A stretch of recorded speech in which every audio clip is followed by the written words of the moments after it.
All right. We're good. We're live. Welcome, everybody. Welcome to the inaugural WhatsApp retail community cross-border trade webinar, trade town hall. Hopefully it won't be a jungle, like a rule of the law of the jungle type conversation. We'll try and keep it a little bit civil. I'm Jethro, for any of those I haven't met. I'm WhatsApp guy and also the co-founder and CEO of the Nile Group with many years of cross-border trade experience. But I won't be talking that much today after the intro. The way we're going to, so first of all, what's the objective? The objective here today is to try and help solve the problem that's been caused by Australia Post, and I guess in general by the tariffs, for those of you who are shipping to the US. This is primarily aimed at trying to solve the problems of the retailers and the brands. So with that in mind, with all due love and respect to all the vendors, please try and keep it to a problem-solving mode rather than pitching your services for 10 minutes mode. I'm sure that won't be a problem, but just to point it out. And with those housekeeping rules kind of put in place, I'm going to pass it over to Justin to set the scene for us. And then what we'll do is we'll move around the room and get people's feedback, and we'll try and traverse everything from the overall situation, tariffs, shipping, 3PL, the works. For anybody who wants to ask a question, either just raise your hand, preferably keep yourselves on mute unless you're actually talking. And if you want to pose a question, either do so or just put it into the chat and I'll bring them up as we go. Cool. Sorry, Justin, over to you, mate. Hang on, Stuart's got his hand raised, which I thought was very, very nice of him. Yeah, I try to be like, just one thing, us industry people, we can kind of just get away from the acronyms or explain what they are. That might help. Really good point. Thank you. That is a great point. All right. Justin. All righty. So good to see you all and so many good friends. Basically, as Jethro said, we're here to sort of unpack some aspects of tactical life, right? I think strategy went out the window at about 7 o'clock last night, and now we actually just need to have some practical application to solutions. So from my perspective, I don't actually have anything to sell here because I'm already way too busy and don't really have a lot of capacity for new clients. So I'm really just wanting to talk through, I guess, the different options that are available from a tactical standpoint. Again, there's no sales or preference towards any of these. And before we get stuck into that, we'll just really basically cover off what the challenges are. So as Jethro mentioned, the $800 de minimis was gone for Chinese goods a long, long time ago, right? So this is not new news for anybody. There is a number of people that have moved to 3PL in the States or are shipping commercially for Chinese-made product.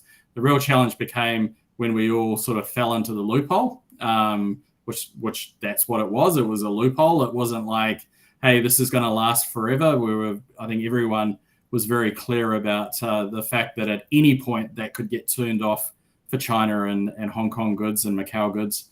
But more so it was a case of, for the rest of the world, Korean goods, Vietnamese, Australian, we kind of had this open loophole which seemed to be good till July 2027.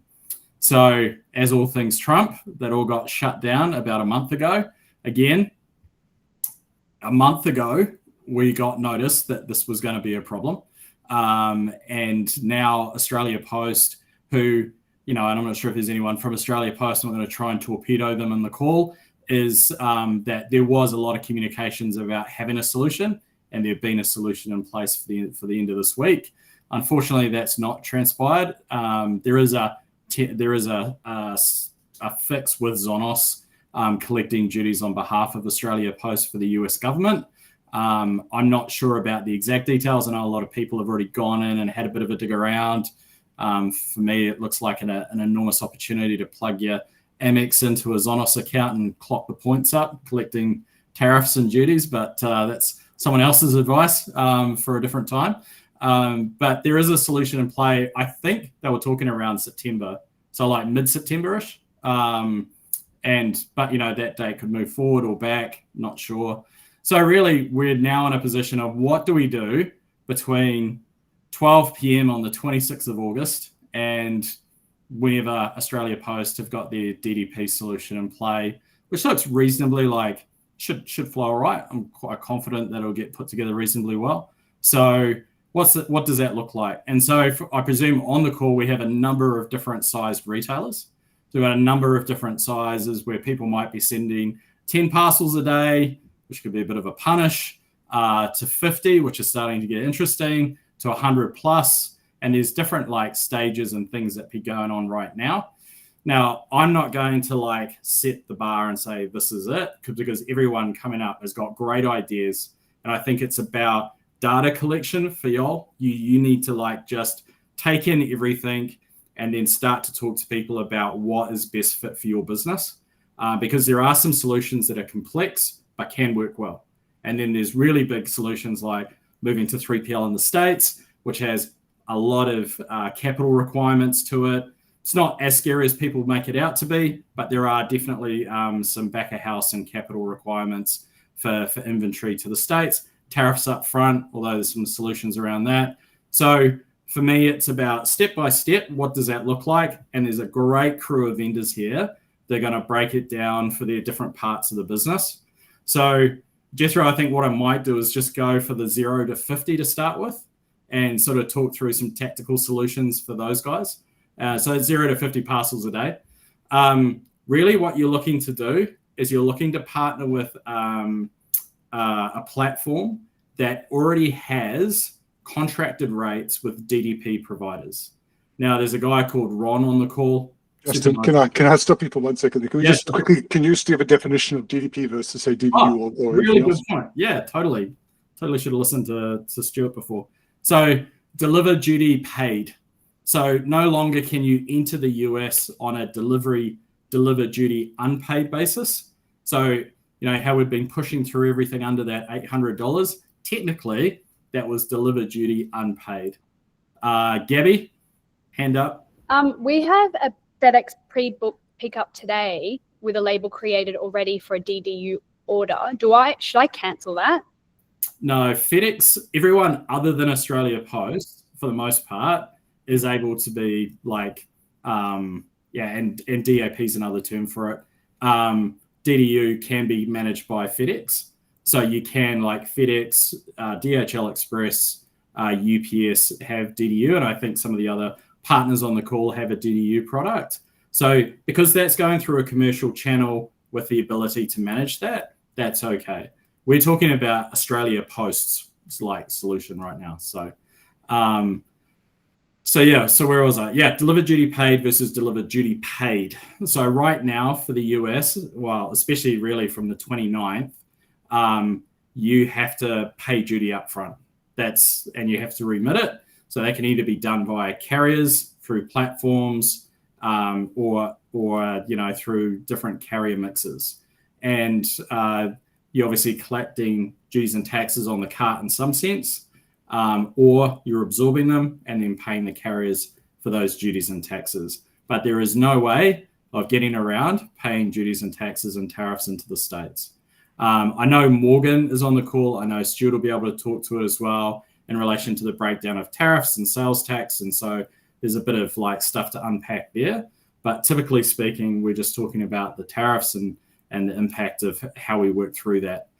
My preference is for people that aren't shipping too much or don't have already access to the likes of FedEx or UPS or DHL where they can ship DDU, deliver duty unpaid, push it forward. Not a great experience for the customer, having someone turn up and request or send an email requesting duties and tariffs, but it is what it is. My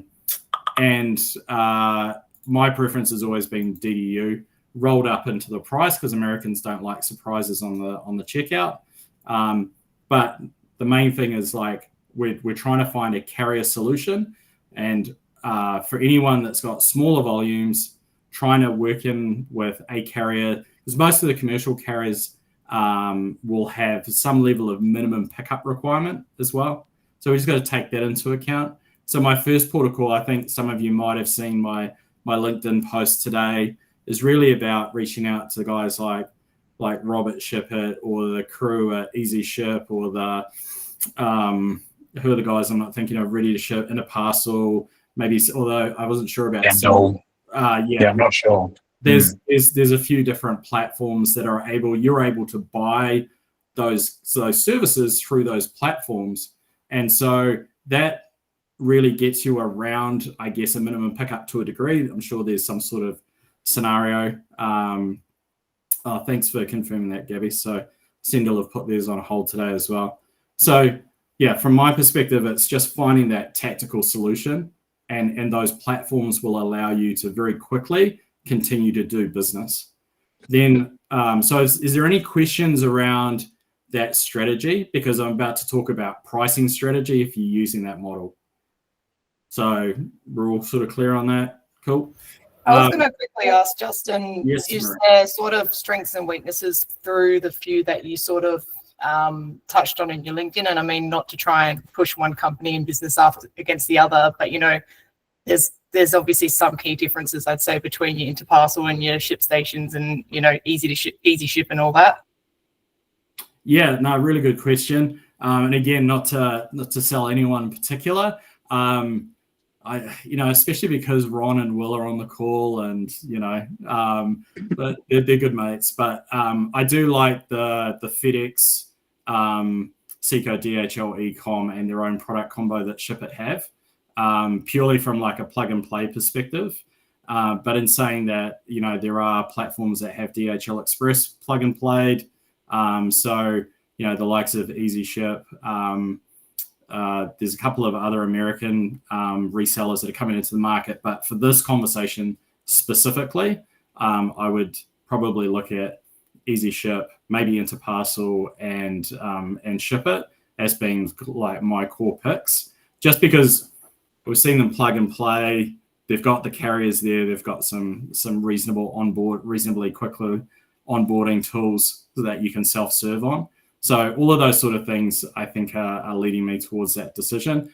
I'm not saying they're the only ones. So sorry if I've missed someone that's actually got DDP carriers and a platform on the call.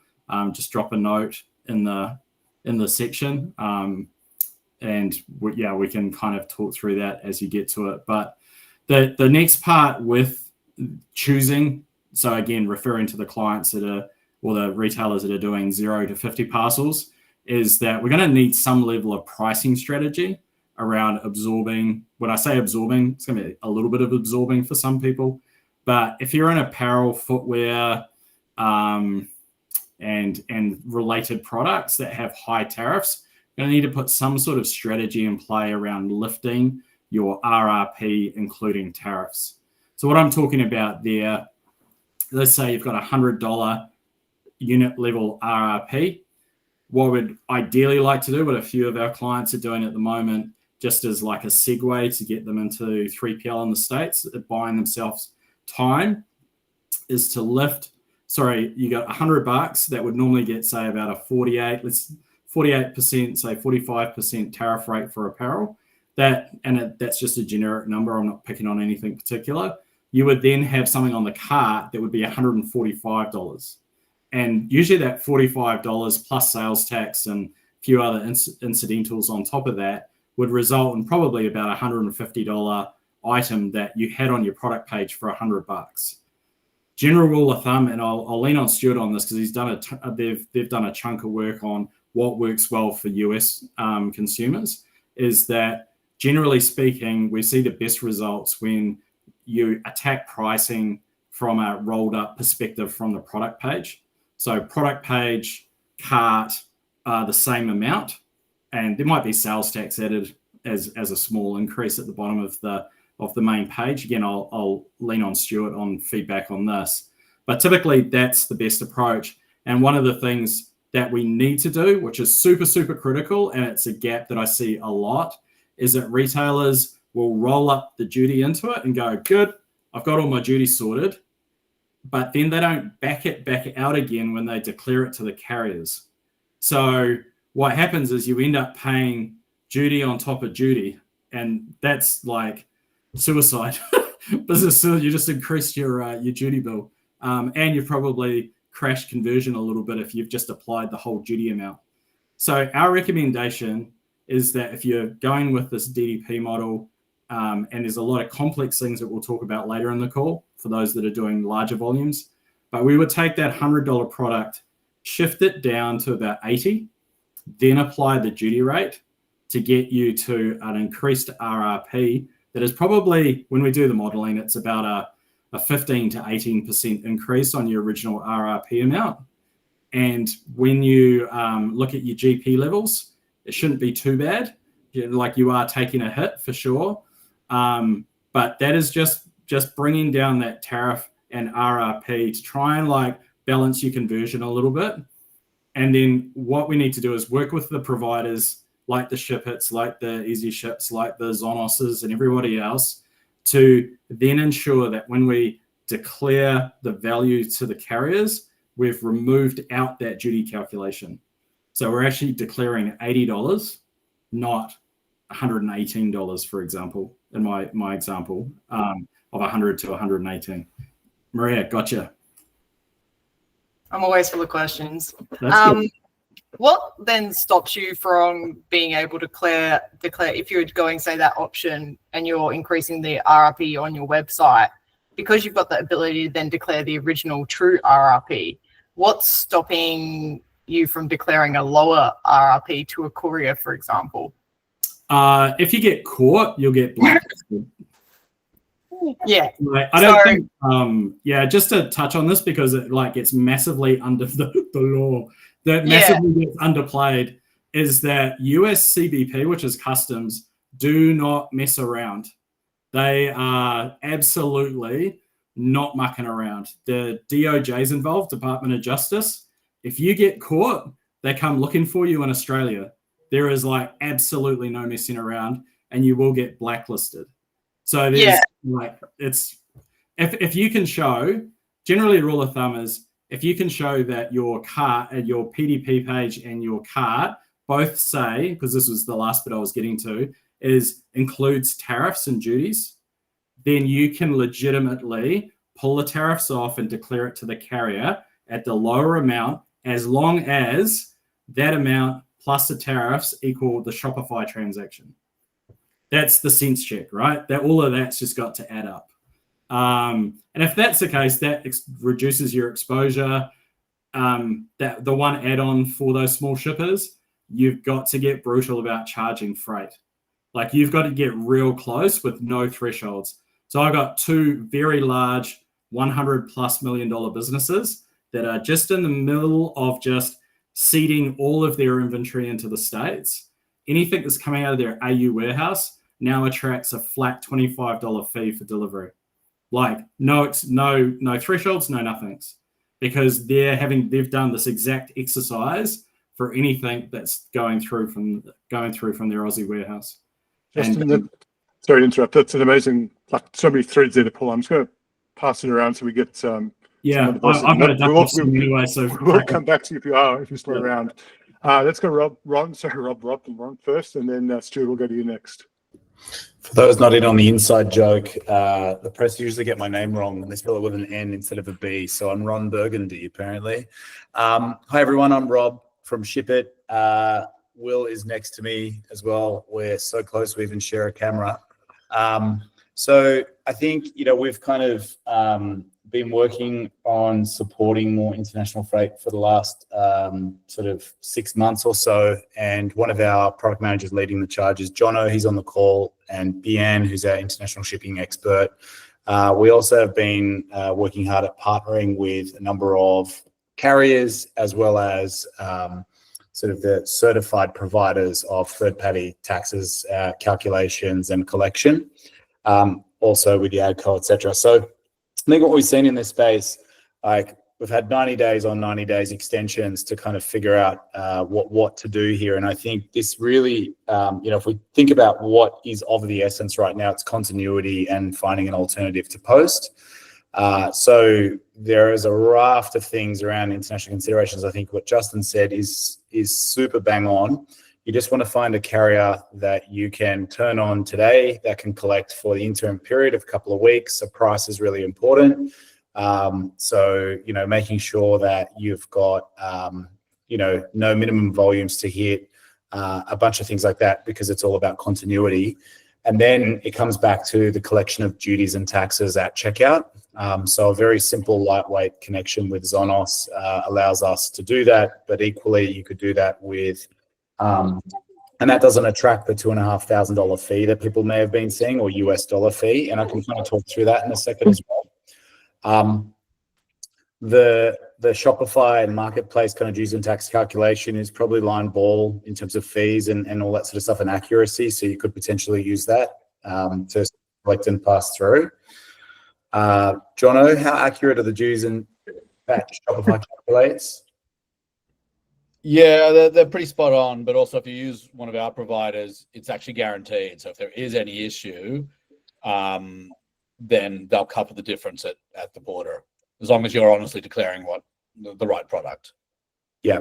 So, providing a landed cost guarantee, which is known as LCG, is equally as important. So you don't get bill shock and you're not caught in the middle, and you've made sure you've recovered your cost. So the simplest model is to pass that full DDP fee on to the customer at checkout. So you're only converting customers that can afford to pay that. You may see a dip in volumes as a result, but I think it's important to protect your margin structure here. Now, if you wanted to start differentiating between how much, like the pricing strategy Justin kind of talked through just before, then you actually need a bit more complexity in your checkout. And that's where the Zonos $2,500 a year subscription comes in, because that's got a duties and tax calculator that you can vary and adjust the bits and pieces. And sorry, Stu, I'm not as close to some of the Global E stuff, so you can talk to the capabilities on that front. But that's at least why you would need to sort of subscribe to that product to be able to vary that and figure out what you want to absorb and what you want to pass on. But if you just want to pass it on completely from day dot, we've got the capability to do that out of the box without the additional subscription fee. And then finally, in terms of carriers, it would be suitable alternatives where you have turnkey rates and no minimums. We have relationships with all carriers, but the ones that we're kind of looking at prioritizing at the moment are Ascendia for a standard service, and the rates are quite compelling. Smart Routing International, which is a bespoke service that Bian on the call has set up with various carriers. And then we also have an express service with FedEx International with pretty good pricing around that as well. All of those can be sort of turnkey, provided you're in a serviceable location and you can get shipping from today. So I think that's probably the main part of this. I'm not sure about Easy Ship Solution or any of the other players in the market from a platform perspective, but I think that at least for us is the ability to offer turnkey access. And then I'd say the final point, everyone's getting their shit together around this. Over the next few weeks, you'll start to see more and more providers coming in with solutions. And I think just making sure you've got that level of resilience, and that no matter which solution you turn to, I think it's just important to understand what that then means next. So how can you then resume the services with AusPost? How does that interplay with Zonos, and how does that all work with that platform? I think that's also a consideration point. And I also had a call with one of our partners at ShipBob this morning. They're setting up a free trade zone in the US. You can get your goods landed there in bulk and only be charged duties and taxes once the goods have left the free trade zone. So that's something they're doing imminently, if not have already done. And I can get more information on that post this call. Yeah. Do we have anyone from ShipBob on the call? I didn't see anyone. Yeah. Jethro, I can be conduit there. It's G, who I've been talking to. Yeah, amazing. I think he's actually in the group. I was expected him to be here. It's all right. Mate, thanks very much. Stuart, do you want to kick on next? Yeah, thanks. So just on the back of what Justin said from pricing, I posted in the actual chat some data that we have from around April this year. It's about 400 merchants, and they did their own A/B testing. Obviously, the duty rate, started at 10%, went to 30, went to 140, and then leveled out. Our data shows the two options you really have are forcing it at checkout or subsidizing and hiding it in the base price, as Justin hinted. There are impacts on your conversion. This is what our data shows on those two different scenarios. In terms of the options, really, in line with what Justin's saying, I think you need to look at it from size, complexity, where you're at now. The challenges the 4 things you probably need to look at is moving from a post perspective, moving to a direct to consumer model. So that's changing the carrier or partnering with someone like Ron here from Shipit, etc. But you need to take into consideration the effective duty rate impact. And then the scenarios underneath that to think about is, do you fully absorb it? Do you subsidize and hide some of it in the base price? Or do you force it at checkout? I think key things to think about are profitability and then your conversion impact. Some of the bigger brands are partnering with 3PLs in the US when you've got enough. Another option you can potentially look at is what we call a 3B to C model. This is more complex. You're going to have a US entity, and there's obviously tax implications in the US where your AU entity will sell it to your US entity at a transfer price, imported in and cleared at that transfer price, not the retail price. And then an entity, a merchant of record entity in the US, will take title and finalize the transaction with a US shopper. The other thing, some brands, and it's been in the news, say Aparo as an example, are closing the US lane. But I think Rob touched on it, is resilience, look after your profitability, and think about diversifying are probably some key things to think about. Very, very complex, lots of different operating models you can look at. I think everyone on the call here from a vendor perspective has something to offer. It's just a matter of what is the right fit for your business at this time. Cool. Thanks, Stuart. Chris, do you want to talk about tax? Yeah, I think that's spot on, Stuart. It's not one solution amongst people on this call that's going to fit everybody. So there's an immediacy that we need to deal with as the retailers on this call, of keeping trading, of getting through it. There's the conversion piece at checkout, that your customers, are they going to be willing to pay a lot more? Is this going to be a surprise to US customers? Well, yeah, it is, because they have been told that tariffs are paid for by the countries and the retailers and the like. And probably the third thing to think is, what is the long-term strategy? This may change again.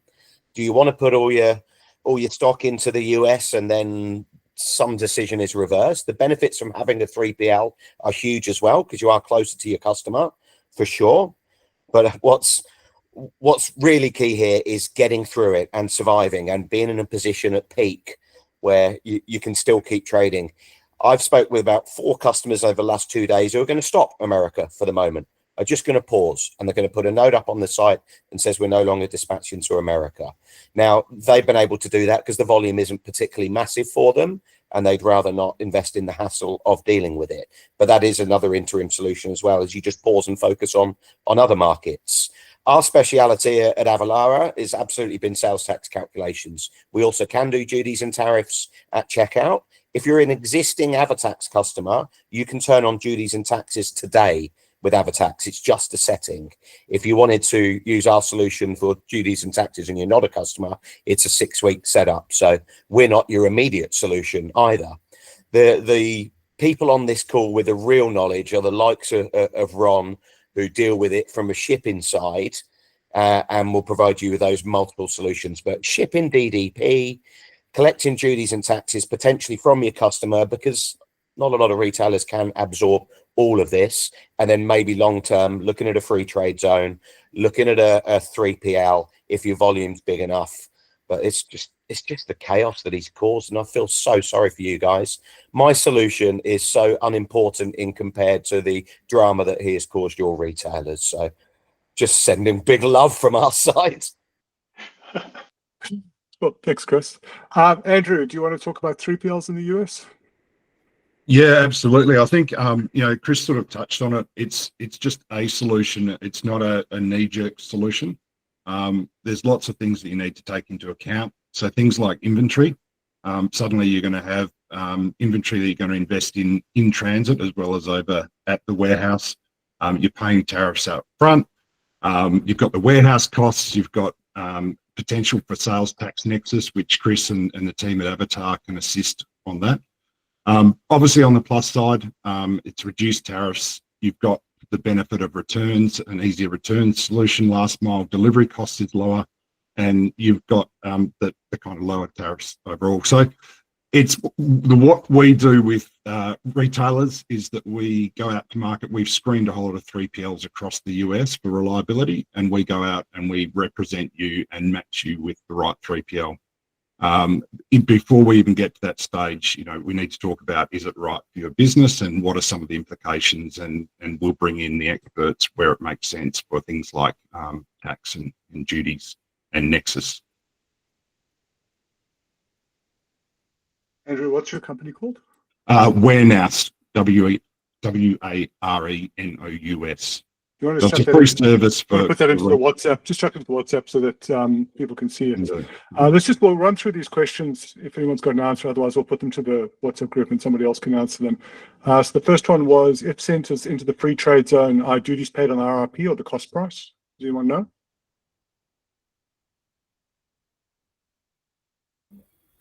I think that was around the ShipBob piece, and Will has conveniently left the room. So I'll have to clarify. That's why WhatsApp group, that one.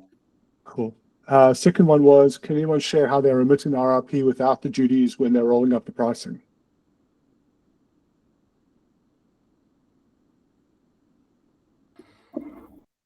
It just depends on the calculation Justin was talking about before, and submitting that price rather than the price that's all in and charged to the customer. But you just have to classify it as the tariffs collected, I believe. Chantal, does that answer your question, or do you want to follow up on that? It kind of, I think so. This was our original concept of what we wanted to do. And then in speaking back to DHL, they were like, wow, we don't know how we get you the data. So we're like, we can collect everything. And we've done modeling based on what would technically work if we increased our RRPs to make it inclusive.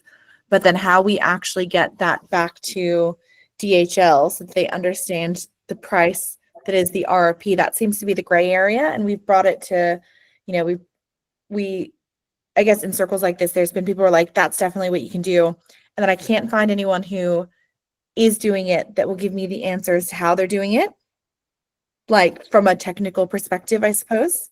Jono, would you be able to lean in on that one? Yeah.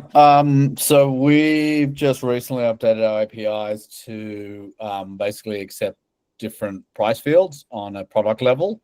So you typically just declare a price, but we now give you the option of declaring a cost price, or what we're terming a retail price, which is your selling price minus the duty and tax. So if you can find a way to get that into our system, then we can make sure to pass that to the carrier, in this case DHL.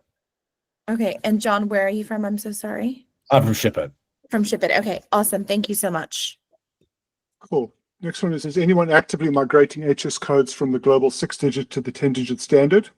Am I right in thinking the 10-digit HS is now a requirement into the US?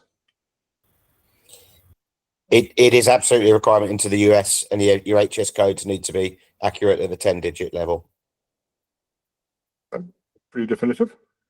And there we go. Maria said the same thing. And that's it for our questions in the Q&A.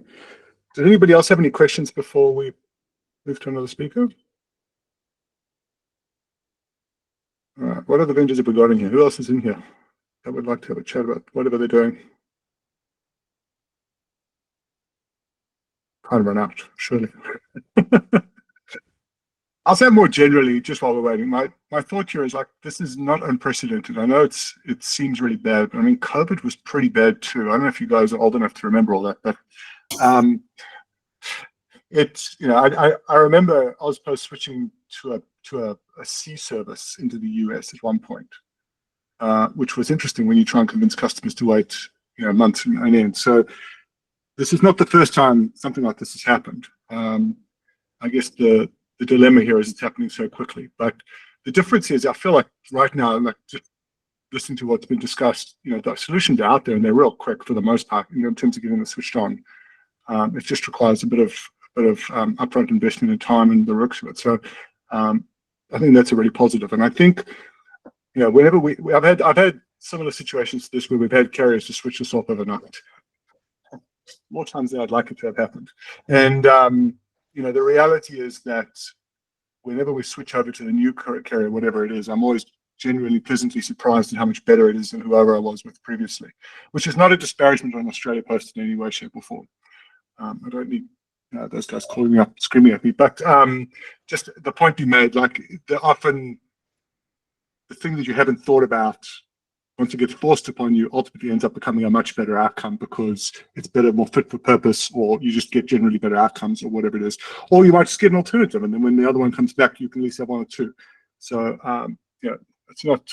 I'm not adding a lot of substance to anything there, other than just to say that it's this is not the end of the world. Sorry, Rob.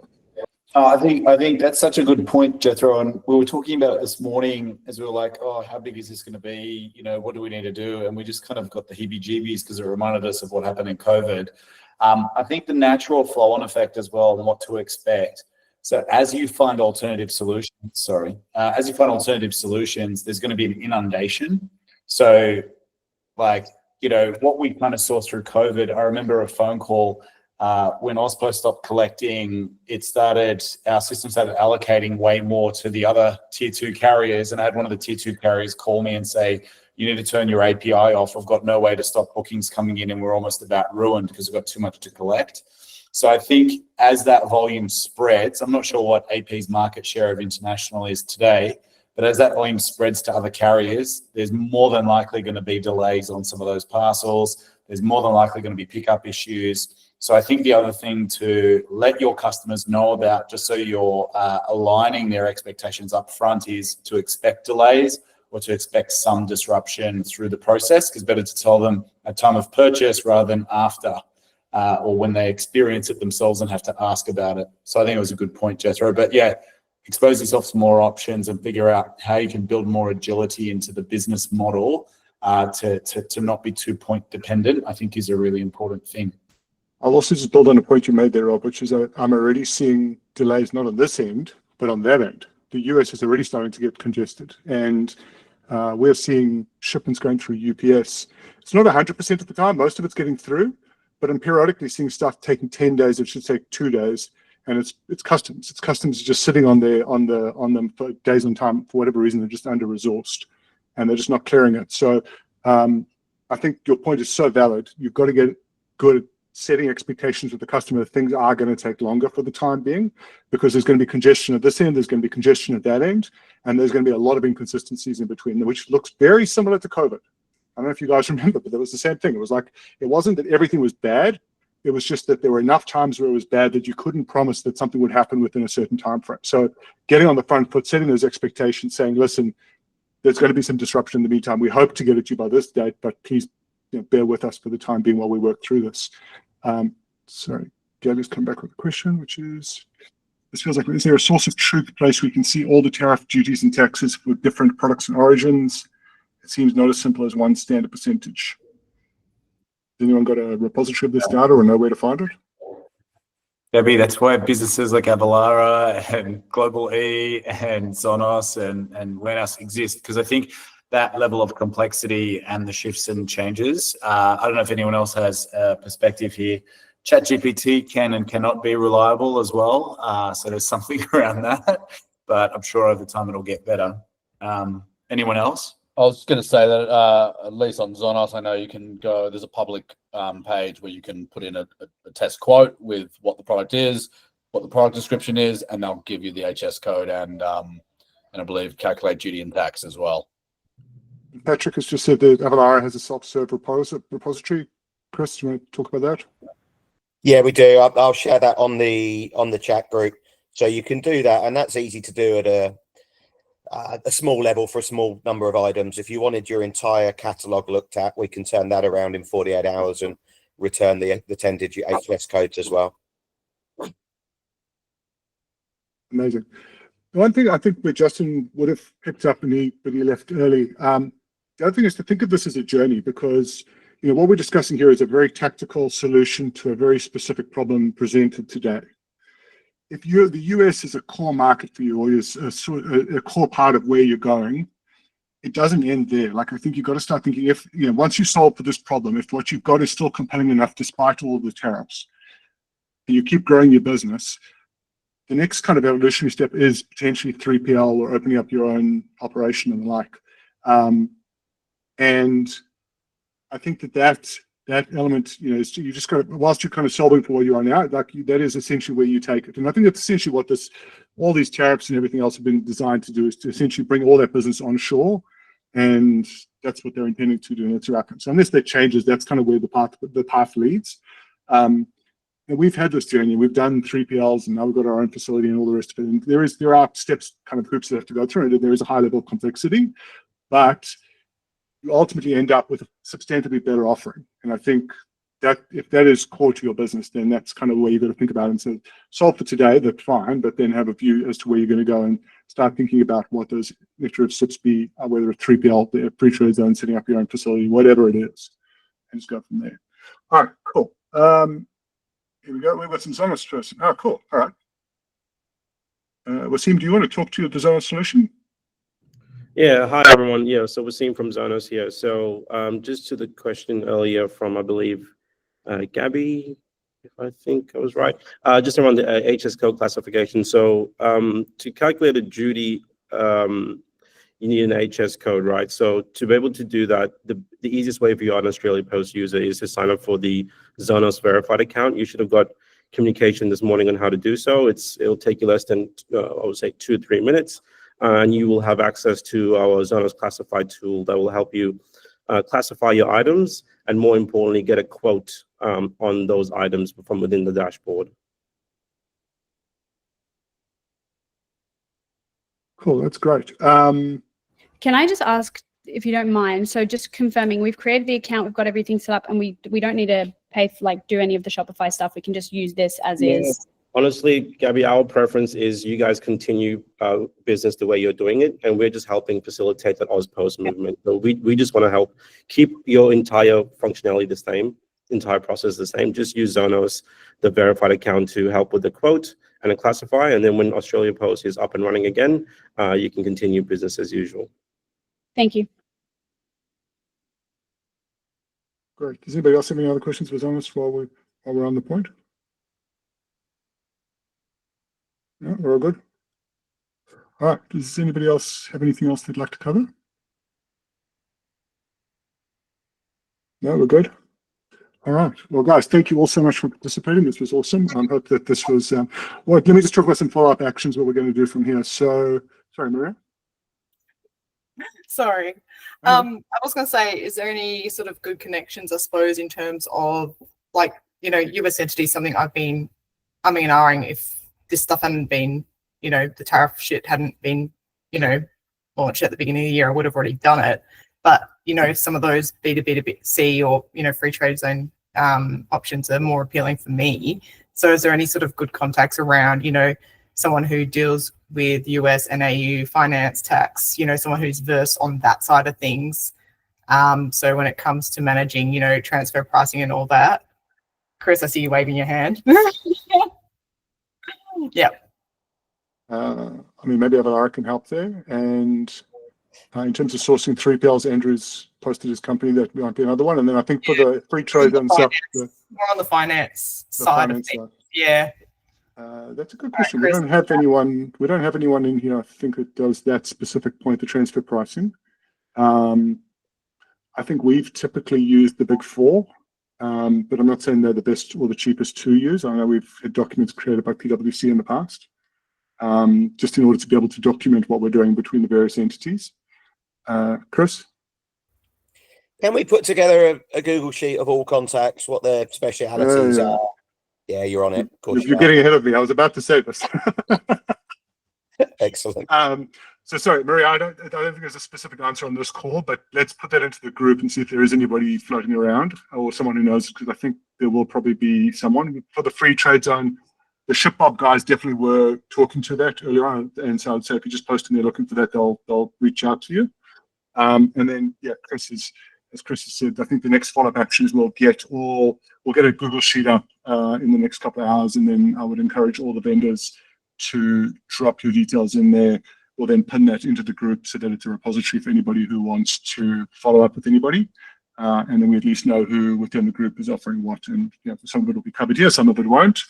And then we've kind of got at least a source of truth that we can start with and build from there. Amazing. My last comment, totally unrelated, is if you guys are not in the WhatsApp community, please come and join. You said someone arrived. Chris? Yeah, I don't know. Says you want to talk. What would you like to say? I've said enough. I don't know. I must have clicked the wrong button there. All right.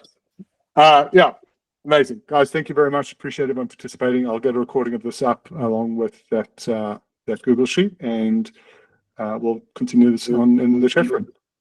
Thank you. Well done. Guys, cheers. Well done, Jethro. See you guys. Yeah.